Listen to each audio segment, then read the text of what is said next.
Nice thing! Airport! Nice thing! Nice, pre!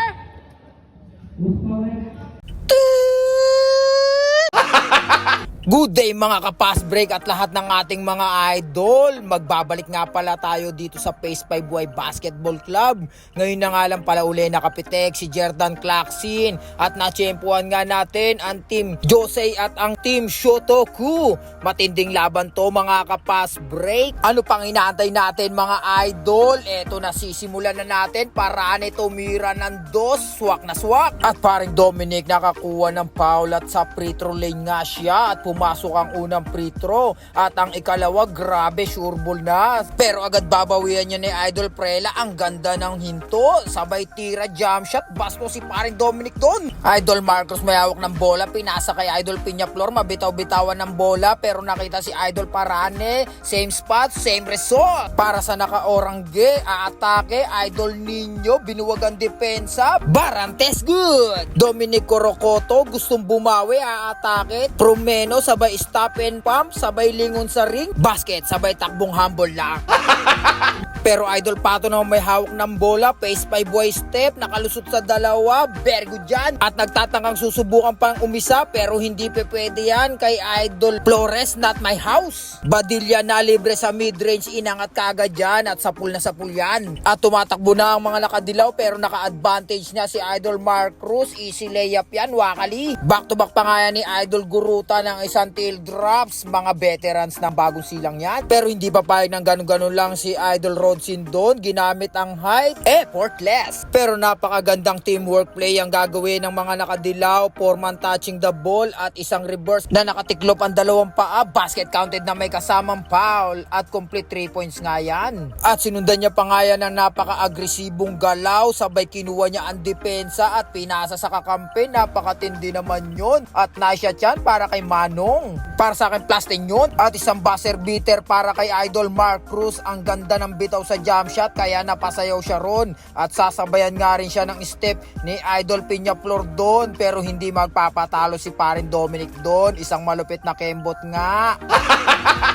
Ang galing. At pagpasok ng second quarter, tinirahan kaagad sila ng 3 points si Idol Barantes, very good yun. At hindi pa nga nakontento, umisa pa, ngunit tatakpan ng kakampi pero pasok pa rin. Idol Guruta para sa free lane at isa nga lang ang pumasok. At dito sa pangyayari na to, medyo nabilib ako kay parin Dominic, ang kumpare ko, talagang ginagaya niya na pagiging hustle ko sa game. Talagang nakikipag-dive talaga siya sa bola, nice one ka dyan pare. Idol Barantes tumatrabaho, kinayod ng dalawa, ang ganda ng ikot at pasok yan. Bigyan ng jacket yan. At medyo nalilito ako sa mga nakakulay orange, pare-parehas may Blondie, nice shot yan Idol. At back to back pa nga yan, Blondie, pinasa kay Blondie number 9, tumira ng dos, very good. Hindi pa tapos sa mga naka-orangge, isang no-look pass galing kay Idol Rodsin, libre-libre, very good na yan. Scotty Tuto nasa free lane at dalawa nga ang ipapasok niya dyan, sure ball yan sa free throw, basic na basic yan. Karambola sa ilalim ng basket, tatlong nakadilaw pero nandyan si Idol Pato nag-iisa, grabe effort na ipasa sa gilid, Idol Rodsin, ang ganda ng pasa kay number 23 kaya ibinitaw na at very good yun. Pero pagpasok ng second half, kala ni Idol Barantes nakaligtas na siya kay Idol Guruta, butata ang inabot niya ron. Si Idol Marcos naman ang nasa free lane at pumasok ang isang free throw niya. At back to back ng isang pagkat ni Idol Guruta sa gitna, walang sinayang na pagkakataon. Idol Rodsin ang susubok, dinidepensahan ng dalawa at nakita nga si Idol Barantes, tinutok sa ilalim, pasok na yan. Grrr! Idol Marcos overhead pass para kay Dominic Corocoto. Dominic Corocoto susubok at hindi niya naman pinaya ang sarili niya ron. Oh my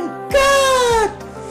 Idol Flores at isa lang ang pinasok sa free throw. Marcos binuwag ang depensa, sabay drop pass kay Dominic Corocoto, sumablay pero putback niya yon at nilista nga sa pangalawang pagkakataon. 3-in-1 situation, favor of orange at nauwi nga sa isang malupit na alley-oop by Barantes. At nakasungkit pa nga lang isang pass break, libre-libre si number 9. At shoutout nga pala sa mga kakampi ko sa Team Blue, sa Team Miraculous, sa yon kumakaway sila ron. Idol Rodsin susubukan ng signature moves niya at syempre papasok yan dahil signature moves niya nga yan. At isa pang karambola sa Gedli. Bumaligtad si Idol doon. Sana hindi masama ang tama. At mabuti na lang good sila ron. Ninyo looking for the Freeman at successful nga ang play na yon. Tintoy Piñaflor naman ang susubok marahang ibinababa ang bola at nakatulala ang depensa kaya isinot niya na yon. Back to back pa nga yan para kay Idol Guruta na napaka-pogi na malamakbak Cardona na teardrops. Bang bang yan. At nangunguna na naman ang nakadilaw sumablay pero nakuha pa rin ni Tintoy ni reverse sa ilalim. Pasok pa rin yan. Pero isang napakabilis na pass break kagad ang pambawi ng orange doon at ginamit ni Idol Rodsin ang kanyang height doon. At si Idol Guruta naman ang ganda ng pasa kay Tintoy sa ilalim. Pasok din yon. Para rin nakita si Corocoto sa gitna at tinira niya na yon pero hindi napansin dahil natakpan ng referee. At si Idol Guruta at pupunta sa pre-lane one hand, pumasok ang isa.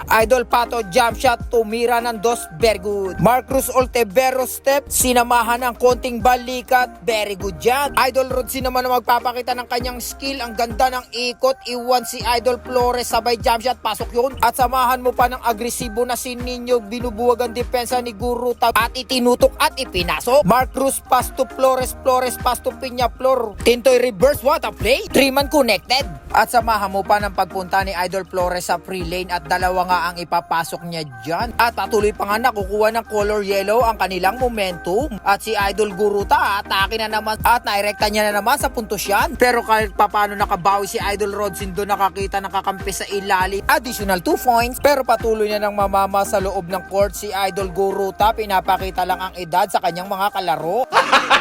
Sinasabayan pa siya ng kanyang katandem na si Idol Mark Cruz. Jump shot Idol Mark Cruz, very good. Pero syempre hindi basta-basta susuko si Idol Rodsin kahit napapalibutan ng mga nakadilaw. No problem yan. With the basket counted na may kasamang foul, complete 3 points yan. Idol Mark Cruz nasipat si Idol Paranis sa ilalim, libre-libre. Rodsin inaakit lahat ng depensa, sabay drop pass kay Idol Pato, libre-libre, pasok na yan. At nagkaroon ng foul game Idol Guruta para sa free lane at isa nga ang pumasok. Sa kabila naman tag-isa sa free throw si Idol Tuton at saka si Idol Pato. At para kumpleto, isama na rin natin si number 9, isa rin para I love you. Dahil nakakalamang ang yellow, kailangan maging agresibo ng mga naka-orange. Si Scotty Tuton naka-steal at siya na rin ang puminis niyan. At unti-untingan na ubos ang oras at nakakalamang nga ang mga naka-yellow. Nagkaroon ng foul game pero talagang hindi na kinaya. Team Yellow na ang nakakalamang at sila nga ang nagtagumpay sa game na ito. Isinilyado ng huling free throw ni Idol Guruta. Pre! Ano masasabi mo? Hindi ka na makunat ngayon. Lambot mo na. Congrats, oy! Congrats. Highlights nakuha lang ba? Pintoy, Siyempre. picture.